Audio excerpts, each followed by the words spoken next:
Has your special person ghosted you on social media, or maybe on their phone or in life in general? There are many reasons why a person might ghost you, which includes playing mind games to wanting more space. Depending on how close you are, it might determine the reason for the ghosting.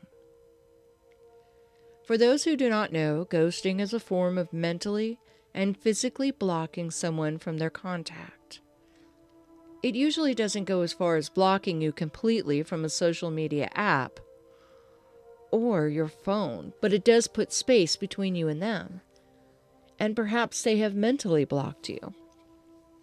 If you are spiritually connected, then you usually can tell if they have mentally blocked you. Don't always take it personally, as a person might block you mentally or spiritually because they could be having problems of their own and need space to think. The best thing you could do for them is to make it obvious that you do care, but do not harass their mind. A simple "I love you" and moving on with your day with something else to focus on will give them the time and space that you both need.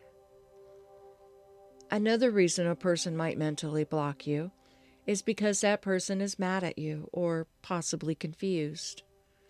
Again, the best way to handle this is to focus on you.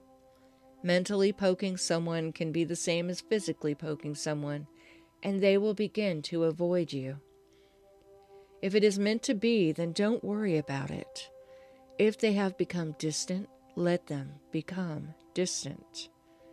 Do you know what happens in the law of attraction? You become more attractive when you are working on yourself. If they were meant to be, they will come back. Go learn a new hobby.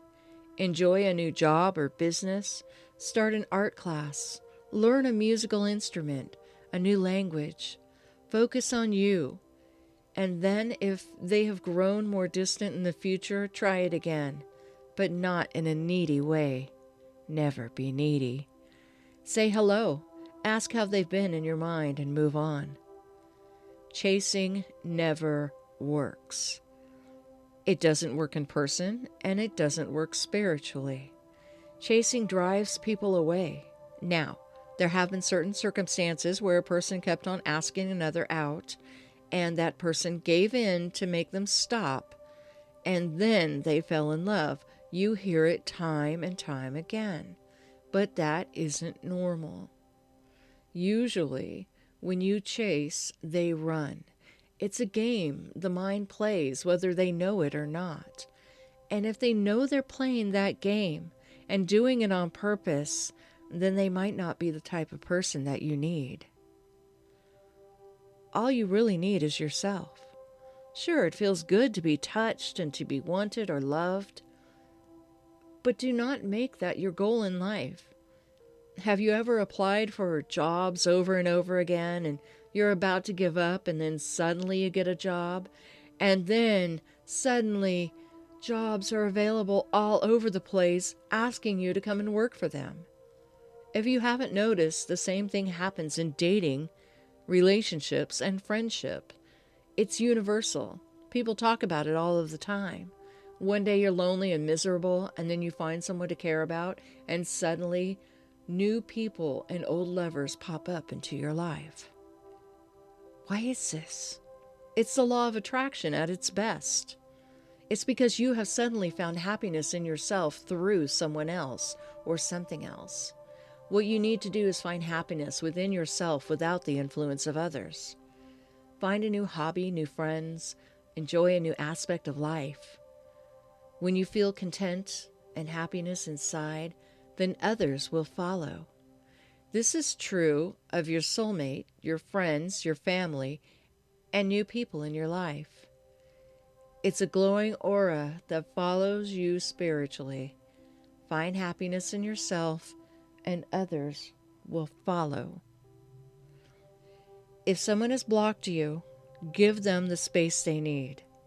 If they're playing games, are they really your soulmate? If they are, then are they mature enough to handle a relationship? Seriously, you've heard me talk about it before. Only when you and your soulmate have taken care of the needs in both of your lives will either of you be ready for one another. If either of you are playing games, then neither of you are ready. Ghosting and blocking are games that no one needs. Mind control is a game that no one needs. Subliminally, contacting someone is not necessarily mind control, but forcing them to acknowledge you and using your intimate power can be a form of mind control. So do not use this to try and get them back, or it might turn them further away either now or later on. Use it to better yourself, to help make you happy. Find the soulmate within yourself before assuming someone else is or looking externally.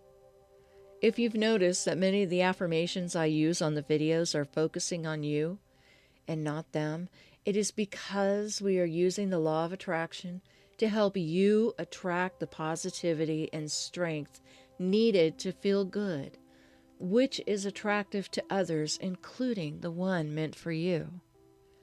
What I want you to do next is to leave a comment about something in your life that is positive, something that you find attractive about yourself. It can be anything. Are you friendly? Do you sing? Are you smart? Are you creative? Do you have a nice smile? What is something that someone attracted to you might comment or has commented on before? Then, after making the comment, tell yourself how wonderful it is that you are here today and that you have this trait that others love and that others have traits that you love. Did you suddenly forget about the one who blocked you? You did, didn't you? It really works. Focus on yourself. Now I want you to click on the video to the right and listen to it. Do the affirmations and do them daily. It will help you focus on your self-love because everyone needs to love themselves truly before loving anyone else or receiving that true love back. Because it will help your relationship in the future. Don't make your life about someone else. Make it about loving yourself, and that love will shine on them.